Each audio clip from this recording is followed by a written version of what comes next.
نے ان کو خریدا تھا حضور کے دادا نے، تو وہ بیوہ ہو گئی تھیں، تو حضور نے جب یہ زید ذرا بڑا ہوا 16-17 برس کا 18 برس کا، تو ام ایمن سے نکاح کر دیا، یعنی کنیز اپنی غلام جناب خدیجہ کا،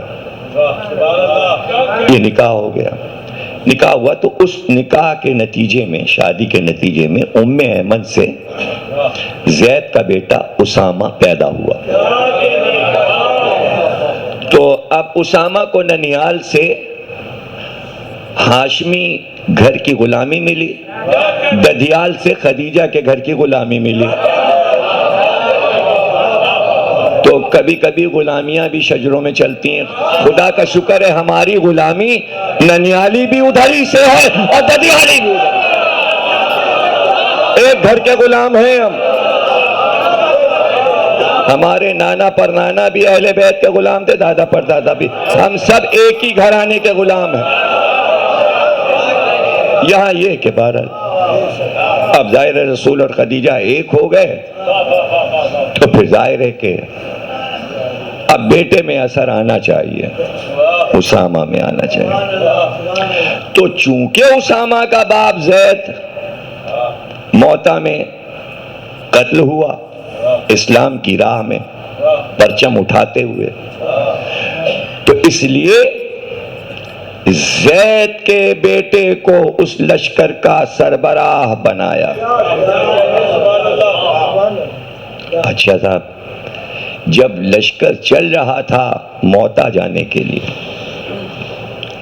تو منبر پہ آ کے فرماتے تھے، جب لشکر کو روانہ کرتے تھے تو فرمایا کہ علم ہم دیتے ہیں عبداللہ ابن رواحہ کو، اور اگر یہ مارے جائیں تو پھر زید بن حارثہ علم اٹھائے، اور اگر یہ بھی مارا جائے تو پھر جعفر بن ابی طالب علم اٹھائیں۔ اب کچھ لوگ کہتے ہیں ترتیب اس طرح تھی کہ پہلے جعفر پھر زید پھر عبداللہ ابن رواحہ، کوئی کہتے ہیں نہیں اس طرح ترتیب تھی کہ پہلے زید پھر عبداللہ ابن رواحہ پھر جعفر، کوئی کہتے ہیں کہ نہیں اس طرح ترتیب تھی کہ عبداللہ ابن رواحہ پھر زید پھر جعفر۔ ظاہر ہے 3 آدمی تو ترتیبیں بھی 3 ہو سکتی ہیں، اس سے بحث نہیں کہ ترتیب کیا تھی، لیکن آپ نے فرمایا وہاں پر ایک یہودی نجومی بیٹھا ہوا تھا جس پر سرکار یہ اعلان کر رہے تھے، تو اس نے مسلمانوں سے کہا کہ سنو یہ تینوں مارے جائیں گے، تو لوگوں نے کہا یہ تمہیں کیسے معلوم؟ کہ اس لیے کہ پیغمبر اگر یہ کہہ دے کہ اس کے بعد یہ، اس کے بعد یہ، اس کے بعد یہ، تو لازمی وہ نہیں رہے گا۔ تم اپنے پیغمبر کا مزاج نہیں جانتے۔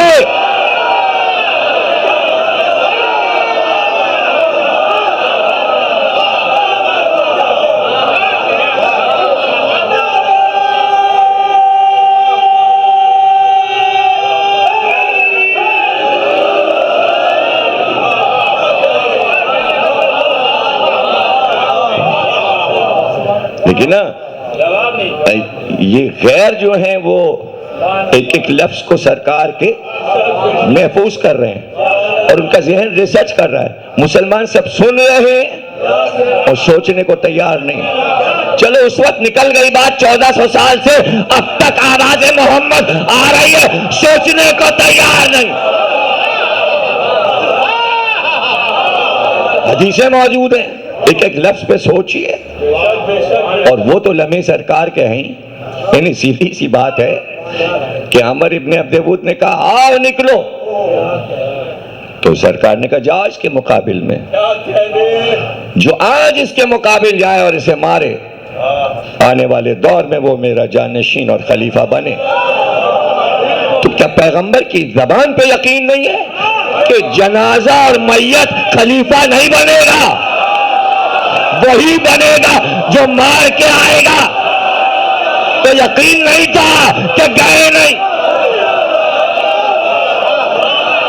تو لفظ پیغمبر پہ یقین تو ہو میرے بھائی۔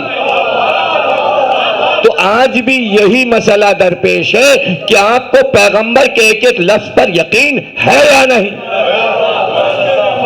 یہی یقین کی منزل تھی آخری لمحات میں. تو آپ نے پھر ممبر پہ آئے اور کہا جب اس کے باپ کو ہم نے علم دے کے بھیجا تھا، اس وقت بھی یہ بحث تم لوگوں نے اٹھائی تھی کہ غلام کی سربراہی میں ہم نہیں جائیں گے. یہ کہا گیا تھا کالا ہے اور غلام ہے اور اس کو آپ ہمارا سردار بنا رہے ہیں، تو اس وقت بھی تم نے جھگڑا اٹھایا تھا. آج اس کے بیٹے کو بنا رہا ہوں تو پھر تم جھگڑا اٹھا رہے ہو. تو طے تو کرے امت، یا آقا کو مان لے یا غلام کو مان لے. جب وہاں مولا کہا تو وہ بھی سمجھ میں نہ آیا، جب غلام زادے کو بنایا تو وہ بھی نہ سمجھ میں آیا.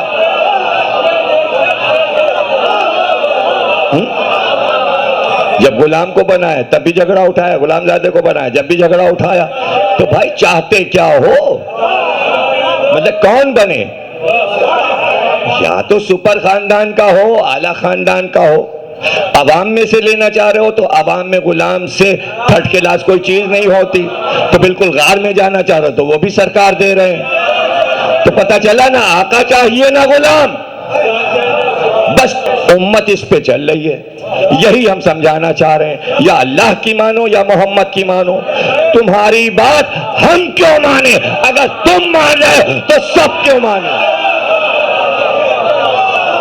دیکھیں سارا اختلاف اس بات پر ہے، جھگڑا کوئی ہے ہی نہیں.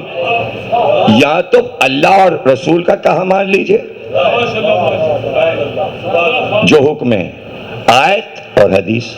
کسی اور کی کیوں مانے؟ کیوں مانے؟ ارے یہاں بڑے بڑے مسئلے پڑے ہوئے ہیں، خود اجتہاد ہمارے یہاں موجود ہے. کہا جا رہا ہے کہ عقل کی روشنی میں فتویٰ دیا جاتا ہے، فتووں ہی پہ ہم چل رہے ہیں. لیکن وہاں بھی مسئلہ آ جاتا ہے کہ فتوے والوں سے فتوے والوں کے فتوے پوچھ لیے جاتے ہیں، اس لیے کہ ہر طرح کے مجتہد موجود ہیں. اب اگر خدا نہ کرے کوئی یہ فتویٰ دے دے ماتم نہ کرو تو کیا نہ کرے؟ یہ تو نہیں ہو سکتا.